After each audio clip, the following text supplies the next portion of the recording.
presente clase, que sería en realidad la cuarta clase, habla de la insuficiencia cardíaca descompensada, también conocida como insuficiencia cardíaca aguda.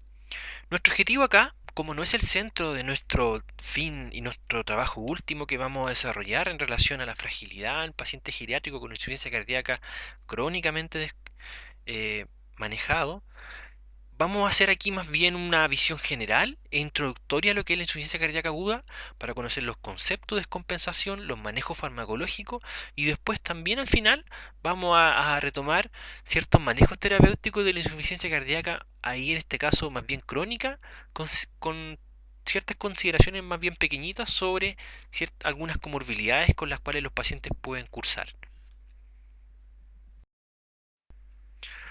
Cuando nos encontramos con la insuficiencia cardíaca, con la descompensación del paciente, en general, el paciente es muy prevalentemente que va a requerir una hospitalización, un ingreso de urgencia y una derivación después a diferentes salas. Cuando nos encontramos con este paciente con insuficiencia cardíaca descompensada, es importante saber que el 70%, la gran mayoría, si no un poco más del 70%, tienen sencillamente un ingreso hospitalario por una descompensación de la insuficiencia cardíaca crónica. Y ahí nos encontramos con que pueden existir diferentes causas. Causas no solamente de una insuficiencia cardíaca crónica mal manejada, sino que muchas veces existen eventos patológicos concomitantes, como una neumonía, como una fibrilación auricular, como otros eventos que se llaman los eventos más bien precipitantes. Nos encontramos con varias comorbilidades que pueden descompensar esta insuficiencia cardíaca, que eso es lo más prevalente. Y entre esas descompensaciones también se encuentra la falta de adherencia terapéutica a los manejos farmacológicos preventivos de los pacientes con insuficiencia cardíaca. Muy pocas veces, si bien aparece en bibliografía que podría ser un 25% de las veces, los ingresos hospitalarios por insuficiencia cardíaca aguda se deben a un primer evento o incluso asociado como un evento secundario a un infarto, que supera el infarto pero queda con una insuficiencia cardíaca. Esto en realidad es un poquito menos prevalente del 25% de la práctica. Y muy pocas veces nos encontramos con que los ingresos hospitalarios son a causa de una insuficiencia cardíaca que requiere más bien un poco un manejo mayor en relación a que esta patología está muy avanzada, estamos en capacidades funcionales 3, 4, con una gran sintomatología, tanto congestiva como de perfusión, y que requiere una atención eh, clínica más avanzada.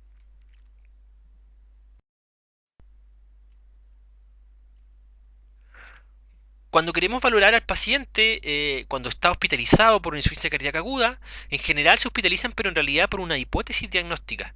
La hipótesis diagnóstica puede ser la insuficiencia cardíaca descompensada, pero hay que hacer una búsqueda de causas alternativas.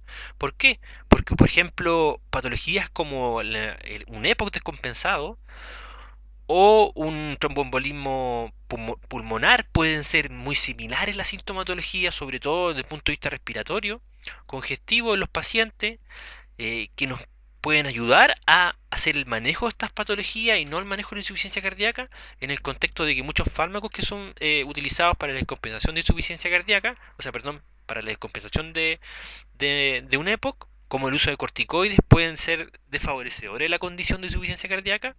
O por ejemplo, cuando hablamos de un tromboembolismo pulmonar, si no hacemos un abordaje adecuado de anticoagulación y manejo del trombo, sencillamente estamos perdiendo varios días valiosos. Por ende, cuando se ingresa siempre se buscan estas otras causas alternativas de la sintomatología de perfusión o congestión. Ese es nuestro primer afrontamiento cuando el paciente llega a una condición de requerir hospitalización. Luego, cuando ya establecemos que se trata fehacientemente de una insuficiencia cardíaca aguda o una insuficiencia cardíaca crónica descompensada, buscamos la causa precipitante, porque si no hacemos manejo de la causa precipitante, sencillamente el manejar la congestión y la perfusión no nos va a permitir superar el problema de salud de la insuficiencia cardíaca. Cuando hablamos de precipitante nos podemos encontrar con que el paciente, por ejemplo, puede hacer un debut de fibrilación auricular, puede tener una neumonía querida en la comunidad, puede desarrollar una emergencia hipertensiva o puede desarrollar distintas comorbilidades, una insuficiencia renal aguda con aumento del volumen, disminución de la filtración, el favorecimiento de los eventos congestivos, puede tener en realidad un asma descompensado o un sinfín de patologías que pueden ser los precipitantes, los cuales por sí mismos nosotros tendremos que tratar como causante de la descompensación de insuficiencia cardíaca para poder tener una pronta alta hospitalaria del paciente. Junto con aquello hacemos estudio de ecocardiograma y hacemos también, previa al alta, adecuación de la farmacoterapia crónica que se puede llevar el paciente en base a su fracción de eyección y su capacidad funcional. Otra cosa que también es muy importantísimo, incluso antes de los dos anteriores, antes de buscar las causas alternativas y las precipitantes, nosotros en realidad lo que hacemos en la práctica es hacer una valoración del riesgo vital del paciente.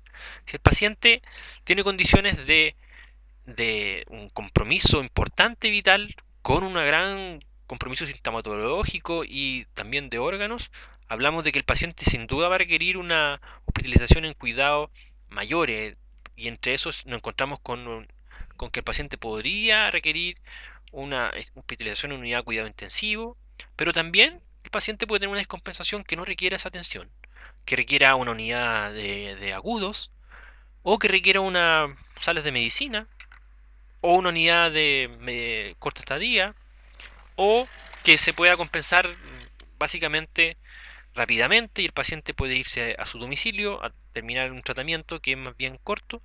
¿Por qué? Porque la severidad de la descompensación es muy variable. Pacientes pueden requerir manejo diurético en bajas dosis o incluso asistencia ventilatoria.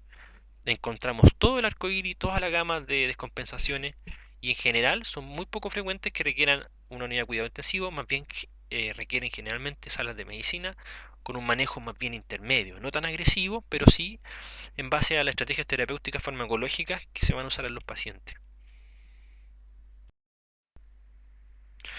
Que es muy importante que nosotros tengamos en asociación en que todas las compensaciones en realidad van a cursar con una alteración de las capacidades funcionales del paciente generalmente. Y era lo que hablamos en las anteriores presentaciones sobre las capacidades funcionales.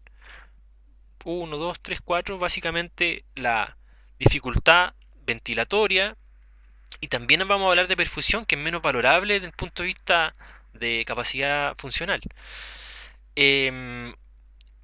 Esta aparición de los síntomas, en realidad aparición de algunos que no estaban, o aumento de los síntomas que estaban basalmente en el paciente, se van a correlacionar y van a aparecer con la descompensación de la insuficiencia cardíaca. Pero lo que sí va a ser un poco diferenciador en esto, que va a ser más bien común, va a ser la temporalidad con la cual aparecen estas sintomatologías.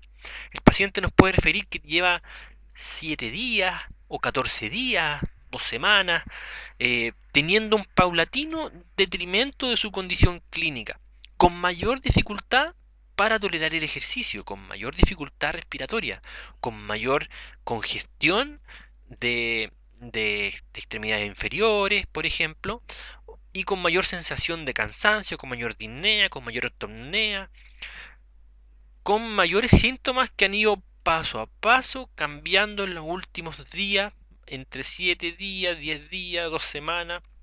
Entonces hablamos que es un deterioro menos rápido, lento o menos rápido. Y esta es un orientador básicamente de las causas precipitantes o las comorbilidades que nos van a favorecer la descompensación de insuficiencia cardíaca, a diferencia de las que son más rápidas, de las que ocurren en poco tiempo. Y las más rápidas, básicamente vamos a hablar de que el paciente en 2 días, 3 días, tiene una descompensación de la insuficiencia cardíaca muy importante. Cuando encontramos las menos rápidas, aparecen en realidad las más frecuentes. Las más frecuentes, menos rápidas, 7 días, 10 días, 14 días. Comunes pueden ser, más que la endocarditis infecciosa, que sin duda va a ser una causa menos rápida de desarrollo de la insuficiencia cardíaca aguda. Las infecciones que ya nombramos, como la neumonía u otras, son bastante prevalentes y bastante causales de una descompensación de la insuficiencia cardíaca desde el punto de vista ventilatorio, con alteraciones ácido-base, incluso en gases arteriales. Mismo caso ocurre con un EPOC o asma exacerbado. Y la valoración de estas condiciones clínicas prevalentes anteriormente nos van a permitir hacer un análisis discriminatorio como causa precipitante o patología también a veces confundente con la insuficiencia cardíaca. La presencia de una anemia en el paciente no es tampoco prevalente. En geriatría los pacientes en general uno podría decir que 1 de cada 3 tiene alguna anemia normocítica normocrómica asociada con una disfunción renal crónica que está bajo etapa 3B, se llama G3B, que es básicamente cortar la etapa 3 y bajar, es decir, de 45 ml hacia abajo. Puede tener compromiso de disminución de la eritropoyetina y con ello disminución de la producción de glóbulos rojos, y tenemos un transportador de oxígeno disminuido, lo que nos conlleva a que tiene una causa un poco basal disminuida desde el punto de vista del transporte de oxígeno y sintomatología asociada a esta disminución de llegada de oxígeno, pero también puede encontrarse con el paciente con que tenga unas comorbilidades que se asocian como con un sangrado oculto o también con una hemorragia digestiva alta. Una causa muy frecuente es una insuficiencia renal aguda. Puede ser incluso por una infección urinaria que causa una insuficiencia renal aguda, por una alteración, hablamos de una infección urinaria alta, una pielonefritis complicada con una sepsis renal, que nos lleve a una insuficiencia renal aguda, alteraciones de ácido base incluso también, y alteraciones del punto de vista de la volemia con disminución de la presión de filtración. O también hablamos de obstrucciones incluso más sencillas, como pacientes con patología obstructiva, una lesión renal aguda posrenal con una hiperplasia prostática benigna que podría ocurrir frecuentemente en geriatría en varones, y tener un globo vesical, congestión, gran lesión renal aguda en el paciente con descompensación secundaria cardíaca. Lo que nos va a interesar bastante a nosotros va a ser la falta de adherencia a la dieta o al tratamiento farmacológico. Cuando hablamos de alteraciones de la dieta, hablamos que la ingesta de líquidos ha habido alterada, que tiene una alta ingesta de líquido o que tiene una alta ingesta de sales. En los tratamientos farmacológicos, la inadherencia al tratamiento farmacológico por olvido, por dificultad de acceso o por problemas justamente de administración. Pueden existir otras causas iatrogénicas como el autoconsumo o la automedicación con AINES en patologías agudas. No es infrecuente y es un fármaco que es favorecedor de la insuficiencia cardíaca, junto con los corticoides por la medida de los síntomas congestivos y retención de líquido y sodio. También pueden ser unas causas menos rápidas, presencia de una arritmia o bradicardia o trastorno de la conducción o cambios de la frecuencia cardíaca, pero que no sean tan severos, porque si son muy severos, sin duda que va a ser muy notorio para el postero que la causa etiológica en realidad no es una insuficiencia cardíaca, sino que es un problema de origen cardiológico asociado con una frecuencia, una fibrilación u otra. Una hipertensión no controlada, sin duda que es favorecedor de una descompensación de insuficiencia cardíaca, y estos manejos más bien son bastante sencillos de realizar, salvo que el paciente tenga una emergencia hipertensiva. Un hipotiroidismo no bien tratado, que también es interesante porque los pacientes geriátricos tienen frecuentemente hipotiroidismo no controlado por una mayor prevalencia de deterioro de la glándula tiroidea. Uno generalmente mide TSH y después hace exámenes mayores.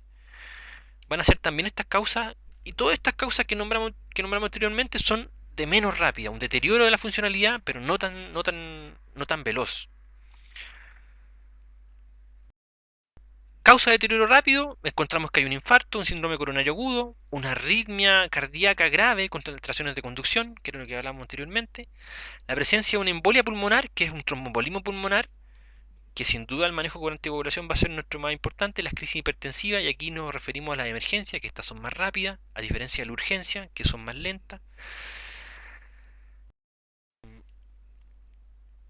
¿Cuáles son los objetivos de la hospitalización? Generalmente el manejo de los síntomas congestivos, las capacidades funcionales, restauración de la oxigenación, mejoramiento de la perfusión de órganos con la hemodinamia, con este corazón que es insuficiente, limitar el daño cardíaco y renal, porque una hipoperfusión también puede correlacionarse con una lesión renal prerrenal, prevenir una tromboembolia en pacientes que tienden a estar con estasis secundaria a esta insuficiencia cardíaca y compromiso de la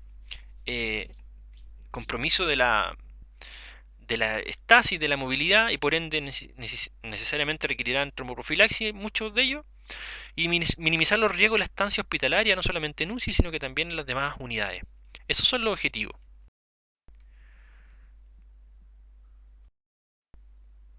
En general, antes de dar el alta al paciente, y esto en realidad es lo que en la práctica muy frecuentemente no realizamos los clínicos ni los hospitales, es preparar el alta precoz y el manejo a largo plazo. Generalmente nos olvidamos la estrategia de plan de seguimiento. Generalmente se da al paciente de alta y no tiene un seguimiento estructurado, sino una derivación sencilla con un par de indicaciones. No hay un plan, no hay un objetivo de seguimiento que él cumpla con estas características, no está generalmente definido y que es justamente lo que nosotros queremos hacer. Tampoco está el paciente inscrito en un programa de la enfermedad donde incluyan factores como educación, cómo cambian el estilo de vida o como adecuaciones de sus actividades de la vida diaria que permitan una mantención de cierta capacidad funcional que evita también la disminución de masa muscular y con ello desarrollo de lo que vamos a ver después, que es el megasíndrome de fragilidad, que es un marcador de mortalidad en insuficiencia cardíaca. Otra cosa también, optimizar los fármacos. Muchas veces lo hacemos, pero nos lo dejamos escrito. Esta sin duda es una tarea de la compensación en la hospitalización. Y es importante que el paciente se vaya con claridad de las indicaciones o que exista una contraparte en la atención primaria que pueda reforzar o instruir y educar al paciente en este sentido. También es importante prevenir la hospitalización precoz, es decir, que el paciente se vaya de alta y se descompense y vuelva a ingresar al segundo día, al día de alta o a los 3 días, por básicamente una alta hospitalaria administrativa y no por una alta hospitalaria por condición clínica, que tampoco es infrecuente en el sistema sanitario, por lo menos chileno. Esos son nuestros manejos o nuestros objetivos a largo plazo, y aquí en realidad es donde juegan o donde van a poder jugar el rol los farmacéuticos más bien en atención primaria. ¿Qué nos encontramos? Esto más bien a modo general. ¿Con qué nos encontramos cuando el paciente ingresa a la hospitalización por una insuficiencia cardíaca? Generalmente nos encontramos con un esquema bastante sencillo de entender y muy didáctico, por eso que lo coloqué. Nos encontramos arribita, por ejemplo, que el paciente tiene congestión en reposo, síntomas congestivos, sí o no. ¿Qué hablamos de congestión? Disnea paroxística nocturna, edemas, crepitaciones pulmonares, ortopnea, eso va a ser nuestro síntomas de congestión. También está alteraciones congestivas en extremidades inferiores y también sí o no presencia de ascitis, aunque eso es bastante infrecuente y muy difícil de valorar, incluso con la anamnesis del paciente. ¿Tenemos síntomas congestivos? Sí o no. Y aquí hablamos caso está, si tiene síntomas congestivos, está húmedo, se dice húmedo, y si no tiene, está seco. Pensemos que si tiene síntomas congestivos, está como si tuviese humedad, que tiene disnea, crepitaciones. Si está seco, pensemos que eso es lo adecuado, que es decir, que no tengas problemas congestivos. Eso se habla cuando es congestión. Hablamos esto de las columnas. Y en la horizontal tenemos la baja perfusión en reposo. Y aquí básicamente hablamos si está frío o tibio. Frío es sin duda sinónimo de que tiene una baja perfusión. Es como que si nos tocásemos los brazos, las piernas y las sentimos frías. ¿Qué hay ahí? Hay una baja perfusión sanguínea, es decir, nuestro corazón es insuficiente para llevar sangre ahí y nos encontramos con que tiene extremidades frías, tiene muchas veces una disfunción renal porque no llega cantidad de sangre al riñón, puede tener una hipotensión, puede tener síntomas referidos a esta perfusión baja, y nos encontramos con que ¿qué queremos tener? Tenemos idealmente el paciente tenerlo tibio y seco. Es decir, que tenga una buena perfusión y que no tenga síntomas congestivos. Esa es nuestra clasificación en general. ¿Qué hablamos de hipoperfusión? Bueno, lo que les señalé en realidad. Se encuentra como hipoperfusión un volumen urinario disminuido, una temperatura disminuida. Esto es lo que hablamos que hipoperfusión es cuando estaba frío. Un volumen urinario disminuido, ¿por qué? Porque llega baja cantidad de sangre al riñón y por ende baja cantidad de filtración y por ende baja diuresis, temperaturas bajas, pulsos periféricos difíciles de encontrar y un estado neurológico a veces comprometido. Y cuando hablamos desde el punto de vista de la congestión, que era en lo que estaba en las columnas, la hipoperfusión sistémica estaba en el horizontal, en las columnas, congestión sí o no, sin duda que vamos a hablar primero que todo de pulmonar. Disnea, aptornea, disnea paroxística, estertores, crepitantes, perdón, un tercer ruido cardíaco, edema en diferentes lugares, ingurgitación yugular, taquicardia, todos esos son reflejos de sintomatología congestiva. Y la presencia o ausencia nos va a marcar nuestras medidas farmacológicas que vamos a realizar, por eso que existe también esta diferenciación. ¿Qué queremos? Que el paciente esté tibio y seco. Ese es nuestro objetivo. Ese es el estado basal y en el cual en realidad estamos nosotros. Si el paciente tuviese un estado de tibio y húmedo, queremos decir acá que tibio está bien la perfusión, húmedo está malo la congestión. Vamos a tratar de usar diuréticos, por ejemplo, para sacar esta congestión, manteniendo cierto nivel de perfusión. Si estuviese frío y seco, en realidad no hay problema de congestión. Lo que hay, porque está seco, lo que hay es problema de perfusión y hablamos que está un poco frío y ahí vamos a usar cierta fármacos vasoactivos. O lo peor que podemos tener es tener ambas condiciones y queremos propender a que esté en una condición basal de tibio y seco. ¿Cuáles son nuestros problemas más importantes clínicos en manejo hospitalario y a dónde queremos llegar después? Sin duda, cuando existen problemas de congestión, pero no de perfusión, hablamos de que nuestro mayor riesgo es un edema pulmonar. ¿Por qué? Porque perfusión no hay problemas, pero hay mucha congestión. Y la congestión puede causar un edema pulmonar. Y el manejo, en primer lugar, es con diuréticos y hablamos de furosemida en dosis bajas o en dosis altas, muy altas, dependiendo de la condición clínica del paciente. Esto es muy variable en base a lo que tiene el paciente. Y en segundo lugar, el uso sí o no de vasodilatadores como nitroglicerina, nitroprusiato. Nitroglicerina va a ser nuestro gran marcador en realidad para manejo agudo. Cuando nos encontramos con el paciente que tiene problemas de perfusión, pero no tiene problemas de congestión, nuestro gran problema va a ser un choque hipovolémico por un problema de perfusión. Vamos a tratar de mejorar esa perfusión, va a ser sin duda nuestro objetivo. Y cuando nos encontramos con el paciente doblemente comprometido, el uso de vasodilatadores e inótropos van a ser nuestra estrategia terapéutica y el shock cardiogénico va a ser nuestro mayor problema. Fármaco a elegir, en general manejo con dopamina y en segunda línea va a ser dobutamida para el manejo del paciente y la prevención del shock cardiogénico. ¿Qué nos encontramos? Un esquema muy sencillo de insuficiencia cardíaca aguda.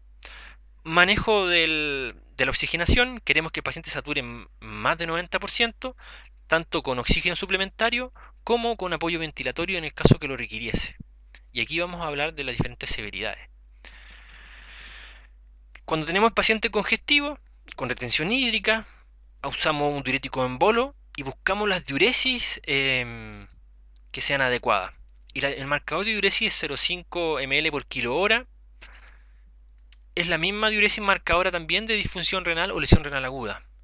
Y la infusión de diuréticos de asa va a ser nuestra estrategia, o diuréticos de asa también vía oral, dependiendo de la severidad del paciente.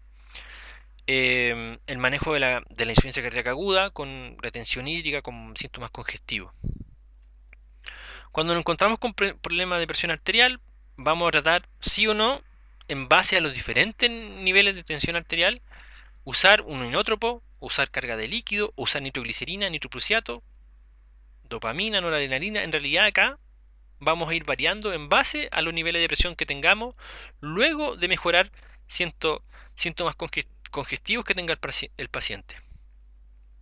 Y en shock cardiogénico vamos a hacer un manejo un poco más complejo y un poco no abordable en esta presentación más bien introductoria. ¿De qué hablamos cuando tenemos el paciente con insuficiencia cardíaca aguda descompensada? Vigilar edema pulmonar, infarto y crisis hipertensiva, shock cardiogénico, insuficiencia cardíaca derecha, izquierda. Lo más frecuente es que el paciente tenga una etiología más bien de congestión pulmonar. Pocas veces vamos a encontrar hipotensión o shock. Síndrome coronario agudo va a ser muy diferenciador. Un debut de fibrilación auricular con respuesta ventricular rápida o una descompensación también puede ser un marcador. Y una bradicardia o bloqueo va a ser menos frecuente de encontrar. Frecuente, como mencionamos en la diapositiva anterior, encontrar al paciente con una congestión pulmonar importante. Y aquí, como la patología es congestiva, el diurético de asa va a ser nuestra primera estrategia, junto con el manejo del oxígeno para la hipoxemia. Cuando hablamos de diuréticos de asa, primeramente furosemida 20 a 40 miligramos endovenoso y repetimos las dosis 1 a 2 horas después en base a la respuesta del manejo de la congestión con un máximo de 200 miligramos en lo que le vamos a administrar luego de las diferentes administraciones. Búsqueda de saturación de oxígeno mayor a 90% con suplementación de oxígeno y vamos valorando cuánto va requiriendo de oxígeno, si vamos disminuyendo o no. Si el paciente estuviese con este compromiso respiratorio muy importante, no logra tener buenas saturaciones de oxígeno o desarrolla una ansiedad muy severa, producto de la sensación de ahogo, se podría considerar los opiáceos, entre ellos morfina en dosis más bien como de media ampolla, pero también tenemos que dar metoclopramida para que el paciente no vaya a desarrollar un proceso nauseoso. Y con este fármaco vamos a considerar de manera endovenosa el control de la ansiedad, porque también es un factor descompensante de que el paciente no juega en contra con esta condición. Y en manejo diurético, como les había mencionado, podemos tener desde dosis muy baja de 20 a 40, no endovenosos sino que es orales, hasta manejo según severidad, con diuréticos en altas dosis, con combinación de diurético o incluso con 100 miligramos endovenoso, dependiendo de la severidad. Es decir, va a ser siempre proporcional al nivel de descompensación. Luego de que tratamos de hacer estas intervenciones, cuando la etiología se relaciona con congestión pulmonar, como lo habíamos mencionado anteriormente, básicamente vamos a ver las presiones arteriales o estados de shock para considerar si o no añadir un inótropo o un vasodilatante. Y ahí encontramos la dobutamina endovenoso con manejos que se tienden a doblar la dosis cada 15 minutos según respuesta y tolerabilidad. Sin duda que hay que observar estrechamente taquicardia, arritmias o isquemia. Si las presiones se encuentran entre 85 y 110, podemos tratar también de mantener monitorización del paciente con frecuencia, ritmo, saturación. Si las presiones están más altas de 110 miligramos de mercurio, podemos considerar, y que frecuentemente se realiza, un vasodilatador como nitroglicerina, también de manejo endovenoso, y con dosis que se tienden a doblar también a los 10 minutos. ¿Y qué tenemos que ver con vasodilatadores? Sin duda que una hipotensión secundaria de la vasodilatación van a ser también nuestra referencia. Dobutamida, nitroglicerina, nuestras estrategias terapéuticas y un poco abordar las dosis en específico, en realidad se escapa de lo que es esto en realidad una introducción de manejo de insuficiencia cardíaca aguda como conceptos generales, porque para nuestro taller sí nos va a servir ciertos tópicos como niveles de descompensación y cómo se descompensa el paciente para el control y seguimiento y monitoreo. Pero tanto abordaje en específico no lo vamos a requerir porque esto es más bien de atención secundaria o terciaria.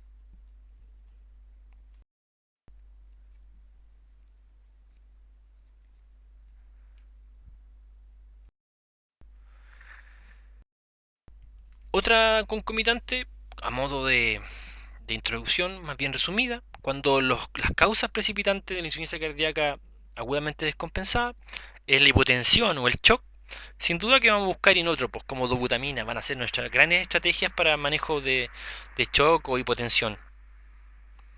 Junto también podemos considerar una infusión de un inhibidor de la fosfodiesterasa para revertir el efecto de un betabloqueador beta si se considera que constituye o que contribuyó a la hipotensión, pero tenemos que controlar sí con el electrocardiograma continuamente los efectos de estos inhibidores de la fosfodiesterasa. Eso va a ser nuestro manejo en hipotensión o shock asociado con hipotensión. Solamente si tenemos consideraciones de riesgo de perfusión a órganos vitales, podemos favorecer al paciente usando vasopresores como dopamina o norepinefrina, cuando hablamos más bien aquí de shock cardiogénico. Esa van a ser nuestra estrategia en etiología de hipotensión. Cuando la etiología es síndrome coronario agudo, podemos considerar la eplerenona para reducir el riesgo de muerte y hospitalización cardiovasculares en pacientes que tengan una fracción de eyección menor al 40%. Puede ser una alternativa. El manejo de IECA o ARA2 dentro de la estabilización de la cardioprotección también es una estrategia coherente, incluso para considerar al alta. El manejo con bloqueadores beta también son parte de nuestra estrategia y van a ser sin duda IECA ARA2 en fracción de eyección en menor a 40%, también por insuficiencia cardíaca sola, ni siquiera asociado con un infarto, nuestra directriz farmacológica en pacientes crónicamente manejados. Cuando la causa es una fibrilación auricular, sencillamente el manejo de la fibrilación, la anticoagulación lógica por el riesgo de causar trombos por esta fibrilación, y aquí el manejo con heparinas o heparinas fraccionadas, y las rotaciones después anticoagulante oral en base al CHA2 DS2-VAS como escala de valoración de riesgo de trombo en un paciente con fibrilación auricular van a ser nuestros marcadores. Sin duda que vamos a anticoagular de manera aguda, y a la cronicidad vamos a usar estas herramientas. Y el control de estos pacientes con NFA muchas veces son con glucósidos cardíacos, la natocido C u otros. Y los demás, el control de la fibrilación auricular como patología. Cuando hablamos de insuficiencia cardíaca con otras comorbilidades, básicamente ya superado el problema de insuficiencia cardíaca aguda y empezamos a notar que existen ciertos pacientes con insuficiencia cardíaca crónica, pero que cursan con algunas comorbilidades sencillas. Encontrar, por ejemplo, que en pacientes con fibrilación auricular podemos encontrar pacientes que usan beta bloqueadores o digoxina porque están tratando de controlar un poco la frecuencia y no el ritmo, porque cuando tiene insuficiencia cardíaca hay un deterioro del corazón que hace más óptimo un control de la frecuencia de esta fibrilación auricular. Por ende, mantener beta bloqueo o digoxina en realidad en estos pacientes podría estar relacionado con la patología concomitante de la fibrilación auricular y no con el control de la insuficiencia cardíaca, sobre todo si nos llama la atención el uso de la digoxina. Si el paciente tiene otra arritmia, más bien ventriculares, el paciente podría ser usuario de amiodarona. Sin duda que va a ser una complejidad en el adulto mayor el uso de amiodarona por las alteraciones tiroideas, por la prevalencia de fibrosis pulmonar, y va a ser también un fármaco muy complejo de manejar por sus vidas medias extremadamente extensas, pero podemos también encontrarlo en ciertos pacientes que usan esta amiodarona, básicamente asociado al control de estas arritmias ventriculares. ¿Qué tenemos que conocer? Conocer que el paciente que tiene insuficiencia cardíaca y fibrilación auricular, dependiendo de su fracción de eyección, puede ser usuario de antagonistas a los canales de calcio, no dihidropiridínicos, como verapamil o diltiazem, para el control de la frecuencia cardíaca, si es que su fracción de eyección del ventrículo izquierdo se mantiene conservada, es decir, tiene una insuficiencia cardíaca diastólica. Acuérdense que estos fármacos podrían ser contraindicados en pacientes con insuficiencia cardíaca. Por eso hay que saber que si el paciente tiene una fracción de eyección conservada y una fibrilación auricular, podría estar usando estos medicamentos como primera línea de alternativa terapéutica. O también podría usar beta bloqueadores o bloqueadores beta para el control de la frecuencia. A pesar de que tenga una fracción de eyección del ventrículo izquierdo conservada, 50%, 60%, esté usando bloqueadores de los canales de calcio, no dihidropiridínicos, o bloqueadores beta, que en realidad están controlando la fibrilación auricular y no la insuficiencia cardíaca, para que no vayamos a pensar que la condicionante es a retirarlo en el paciente, sino que está controlando en realidad la fibrilación auricular. También vamos a encontrar en estos pacientes los usuarios de digoxina, amiodarona, para el manejo de la patología, para que no nos vaya a extrañar. De la misma manera, cuando hablamos de pacientes que tienen insuficiencia cardíaca y tienen diabetes mellitus, los IECA ARA2 van a ser muy útiles, independiente de en este caso la fracción de eyección, porque el IECA ARA2 nos van a tratar de ayudar a disminuir el desarrollo de una nefropatía diabética, el disminuir una proteinuria o una muerte de nefronas asociada a la diabetes mellitus, a los cambios mínimos de los vasos o la enfermedad de cambios mínimos a nivel glomerular. Van a ser fármacos que igual se van a poder usar en pacientes con diabetes, un poco no tanto buscando el beneficio de insuficiencia cardíaca, sino que el beneficio de evitar las complicaciones de la diabetes. También en estos pacientes de diabetes mellitus, sin duda la metformina va a ser la primera elección, pero también tenemos que saber si tiene un clearance de creatinina menor a 30 ml para ver si está contraindicado o no. Y si está entre 30 y 60, monitorizar efectos adversos como náusea, diarrea u otras comorbilidades. Cuando nos encontramos pacientes con insuficiencia cardíaca y EPOC, tenemos que saber que usar beta bloqueadores como por ejemplo el carvedilol va a ser una complicación. ¿Por qué? Porque como es un beta bloqueador no selectivo, podría disminuir los efectos de los agonistas beta usados para el control de la patología bronquial obstructiva. Entonces también hay que tener la precaución. Ahora, ¿qué es importante? Que muchas veces aparece que los beta bloqueadores están contraindicados en asmas y en EPOC porque pueden causar un broncoespasmo o las dificultades del manejo ventilatorio, pero en realidad hay varios trabajos bastante interesantes que nos han mostrado que este impacto existe, pero en realidad es menor de lo que nosotros podríamos pensar por la teoría. Cuando vamos a ver los antecedentes bibliográficos al detalle, podemos encontrar que los pacientes no reducen de manera importante el FEV, básicamente los síntomas respiratorios del EPOC ni el asma.